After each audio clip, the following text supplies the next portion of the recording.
Syria में जो स्थितियां बनी हुई हैं ये बता रही हैं कि किस तरह से वहां की जो सरकार है उसका पतन हो चुका है।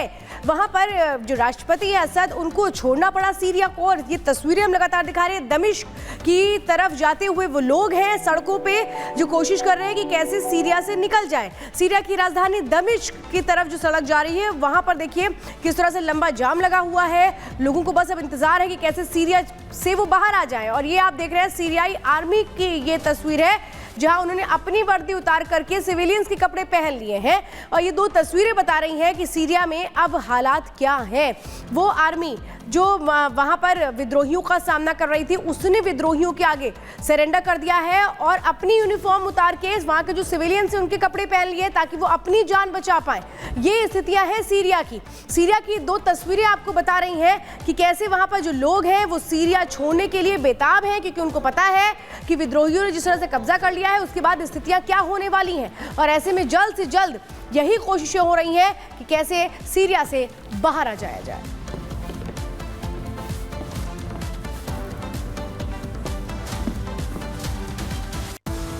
ये तस्वीरें आप देख रहे हैं सीरिया आर्मी का सरेंडर और सीरिया में लंबा ट्रैफिक जाम। ये तस्वीरें लगातार आपको दिखा रहे हैं। एक एक कर शहरों पर कब्जा किया गया और फिर दमिश्क राजधानी तक विद्रोही पहुंच गए, जिसके बाद जीत का ऐलान भी कर दिया गया। तो सीरिया में राष्ट्रपति बशर अल असद की बात करें तो उन्हें आखिर देश छोड़कर भागना पड़ा और उनका शासनकाल आखिरकार उसका अंत हो गया। सबसे बड़ा सवाल यही था कि वो आखिर कहां भागे हैं। पता चल चुका है रूस में वो हैं और रूस ने राजनीतिक शरण उन्हें और उनके परिवार को दी हुई है। अब सवाल ये भी है कि आखिर सीरिया के लोगों का क्या होगा।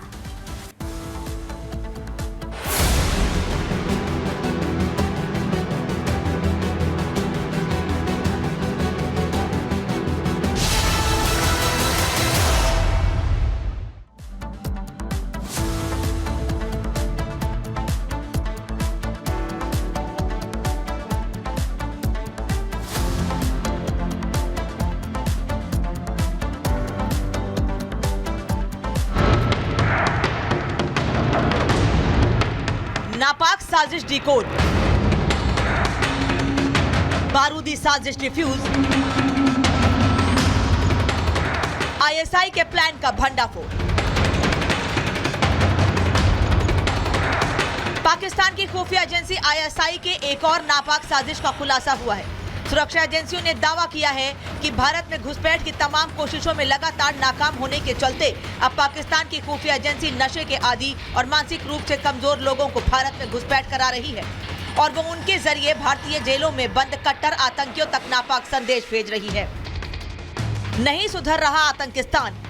पाकिस्तान की नई साजिश का खुलासा, नशेड़ियों को भारत भेज रहा पाकिस्तान। खुल गया आईएसआई की साजिश का पन्ना, नशेड़ियों को बनाया आईएसआई का डाकिया, नशेड़ियों के भरोसे पीएम शहबाज।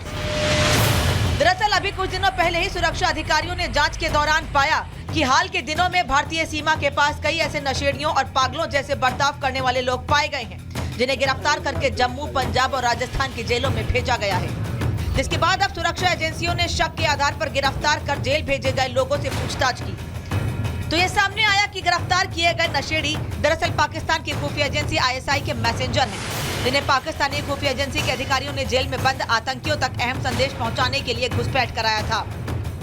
बहरहाल भारतीय सुरक्षा एजेंसी ने पाकिस्तान की खुफिया एजेंसी की एक और साजिश को बेनकाब कर दिया है, लेकिन जिस तरह से तमाम चेतावनी के बावजूद पाकिस्तान अपनी हरकत से बाज नहीं आता दिख रहा, ये तय है कि आज नहीं तो कल भारत को इन नापाक हरकतों का सीधा जवाब देना होगा।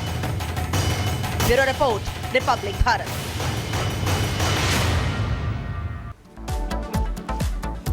जेवर इंटरनेशनल एयरपोर्ट में फ्लाइट्स के शुरू होने की जो सिलसिला है उसका अब इंतजार खत्म होने वाला है, क्योंकि वो जो ट्रायल लैंडिंग थी वो आज सफलतापूर्वक की गई है। वो तस्वीरें जब सामने आई हैं तो हर कोई बेहद उत्साहित भी नजर आया। एक रिपोर्ट दिखाते हैं।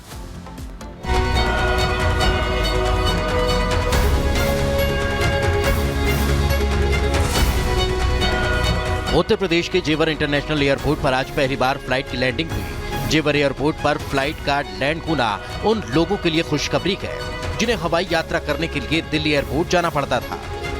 अब के कुछ महीने बाद जेवर एयरपोर्ट से ही लोग देश और विदेश की यात्रा कर सकेंगे।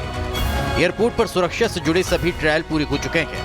पहली लैंडिंग के साथ जेवर एयरपोर्ट कमर्शियल सेवाओं के लिए तैयार हो चुका है। दिल्ली एयरपोर्ट से उड़ान भरने के बाद फ्लाइट 10 मिनट में जेवर एयरपोर्ट पहुंची। जेवर एयरपोर्ट पर लैंडिंग से पहले विमान आसमान में ही करीब 2 घंटे तक चक्कर लगाया। सभी तरह की सुरक्षा जांच के बाद हरी झंडी मिलने पर रनवे पर विमान की लैंडिंग की गई। ऐसे में अब पूरी उम्मीद है कि अप्रैल से जेवर एयरपोर्ट को कमर्शियल उड़ानों के लिए खोला जा सकता है। Bureau report, Republic Bharat.